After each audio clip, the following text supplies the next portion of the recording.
I seem to kind of produce maximum amount of meaning or maximum amount of atmosphere I create by doing comics. So that is my form. If I tell something, I would tell with the form of comics.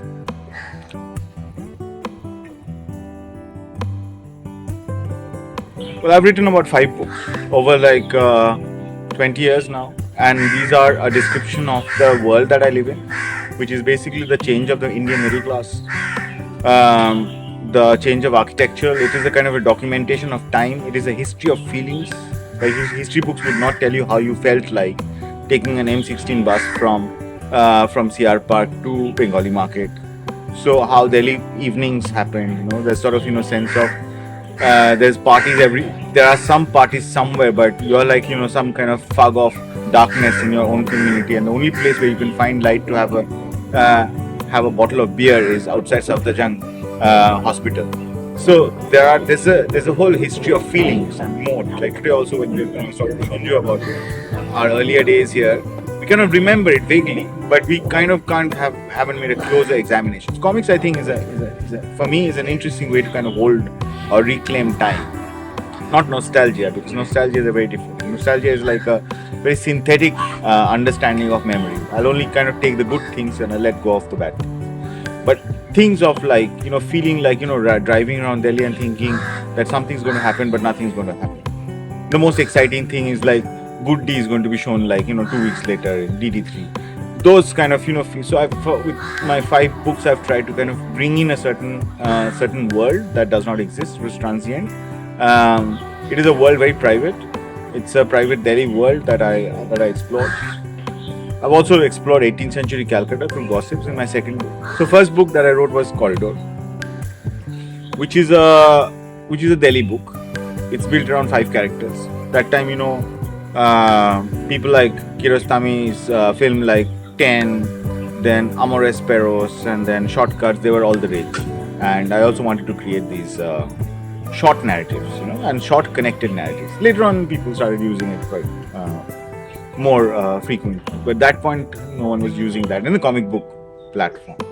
So I kind of took 5 stories, so 5 different characters who gather every Fridays or Thursdays to play a game of chess in a second-hand bookstore in Connaught Place. The bookstore originally, what it was modeled on was a bookstore in Nehru Place, and the owner is a particularly special character. And this book was called Corridor, and it basically talks about like the restlessness of a city where there are the opportunities are limited, but there's a lot of desire, there's a lot of melancholy, there's a lot of things, potential, but none of these potentials are fulfilled. So it's a story about unfulfilled potential. It's also parallelly a story about sex, and basically particularly about aphrodisiac, because one of the characters is looking for the ultimate aphrodisiac. Because so in a sense, a part of the book is also talking about desire. And then there's one character called Digital Datta who keeps on visiting my character. He's a Bengali clerk. His thing is that he can find himself in history anywhere. He can locate himself. He has these dreams where he finds himself in the middle of like Battle of Plassey and all that. So these characters have remained. Corridor was like a naive work because I was very young and I was trying to understand the medium. But only when you are in that state you can actually explore the medium in a certain way, because you've got that innocence. Because right now they're more polished, the drawing is much better, the narrative is much better, the writing is more cleverer, but it does not hold that innocence that Corridor has. So in that sense, my books are also my own history. It's sort of it's a way to kind of understand your own progression, which is why people maybe write even. So Corridor definitely the first book. So I obviously have a fondness for my firstborn. Then I wrote this Calcutta book, 18th century Calcutta, called Barnow's Wondrous Capers, which is basically about 18th century scandals. We'd all grown up with these scandals of like the zamindars of 18th century. It's a city of all. It was a very cosmopolitan city and it's full of eccentricities, and it showed a certain kind of modernity, which perhaps sometimes is lost also. So this is my so what I'm trying to tell you is that comic books is always a way for me to kind of explore into different worlds. I end up learning much more about 18th century Calcutta, current day Delhi. After that, I did some other books. Basically, then I wrote a book on Delhi again. I wanted to revisit Delhi, and I wrote All Quiet in Vikaspur. in All Quiet in Vikaspuri, it's a battle going on over water.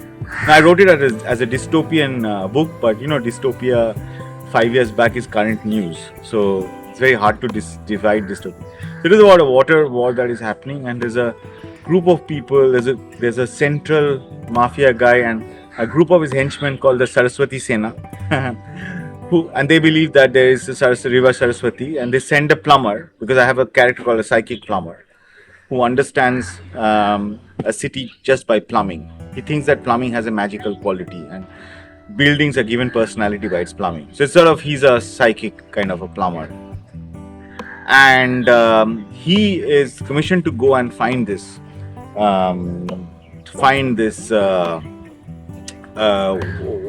this secret river, and he finds it eventually. But it's all about, it's called, there's battle of, neighborhoods are fighting against each other. Kalkaji is fighting GK1, Jorbag is fighting Jangpura. So all these neighborhoods also, it was great fun writing about these neighborhoods, and because the city also has its own personality as well. So I did that, and then last one was Doabdil. So basically, it's hard to say which one is my favorite, but I guess the first one is written by a man which I am not anymore, so I can look fondly. Discipline. I work with historians, I work with economists, and they all come from a strong reading background. So they're aware of the medium and potential, the possibilities of the medium, that perhaps one of the only few mediums that can actually explain a complex thought, like the farmers' protest, which is what his work is on.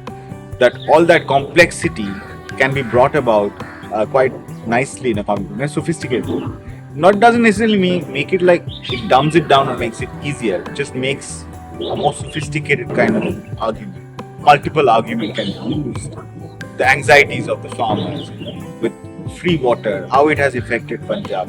What was the little like backroom game that was going on between the farmers and other people and all the other agencies? What is the politics of growing wheat versus growing rice, etc., etc. So that level of complexity, he felt, can come out in this sort of form, in the form of comic, illustrated lecture in this case. I am very happy to work with them, because I believe that by working with them I get to learn about the subject. Definitely, I also work with a very interesting mind, and they have very different way to arrive at things, different than the way I arrive at things. So it's like, we're going to both end up in B Block Park, but then he's going to take a different route, I'll take a different route, and it's always nice to see why he took that route. So it's a kind of a very, when you collaborate, you've got a very strong access into someone else's mind. So when a director is collaborating with a cinematographer, it's also like you understand how she imagines something. That I find very, very exciting, and collaboration is also a great way to kind of actually learn. So it's a learning process for me. To be with Abhijit, for example, to be with Wazira, various other people I collaborated with. So every now and then I think people need to collaborate. Just working with 3 historians. One is Julia Hauser, who is a German historian of the pandemic, and she's writing about the moral history of plague, meaning how morality, heterogeneous monogamous behavior, marriage, shutting down of prostitution, of any kind of homosexual activities, was part of like a social trend that was brought about by a pandemic. A lot of which you can see with the current COVID also, restrictions, rich people going and sheltering themselves, poor people being like thrown out into the street to walk back home, etc. So these things actually existed even in 12th century, and it's really nice to work with Julia. So I'll get to learn a lot about the global history of plague. With Abhijit, I've been doing this series of lectures. We've just done one. We're going to start a second one. It's absolutely marvelous to work with him, because he's just so fun to be with. He's just full of like stories and anecdotes and tiny calcutta. And of course, you get to eat what he cooks, and I get to it's amazing. I always put on weight when I'm with him. Then there is Wazira Zamindar, who wrote this long partition, teaches history at Brown University, and she's one of the most important South Asian historians. She's working on a walk that Gandhi and Khan Abdul Ghaffar Khan took together in Noakhali district in Bangladesh, right after the one of the worst Hindu-Muslim riots, and they walked around the area. Then they didn't know that 3 years, 4 years later, 46, there's going to be a similar riot, even worse. So they couldn't stop. So this she's a historian who's working on this walk. So how would I access this kind of knowledge if I'm not working with people like this? And then lastly, there's Manan Ahmed. He teaches history at at Columbia University. He wrote a book called Loss of Hindustan, which is a very important book. I think everybody should read this book because it's a fantastic book of how this binary that Muslims are foreigners and Hindus are indigenous has been played from the colonial era until now, and he has a very nice historical account of that. So he's the other person I'm working with. Then Gyan Prakash, who wrote Mumbai Fables, which was made into a film, Bombay Velvet. He's also a very well-known historian. So I'm working with him. So yeah, I mean, I do my own work also, but these are small projects I do with these.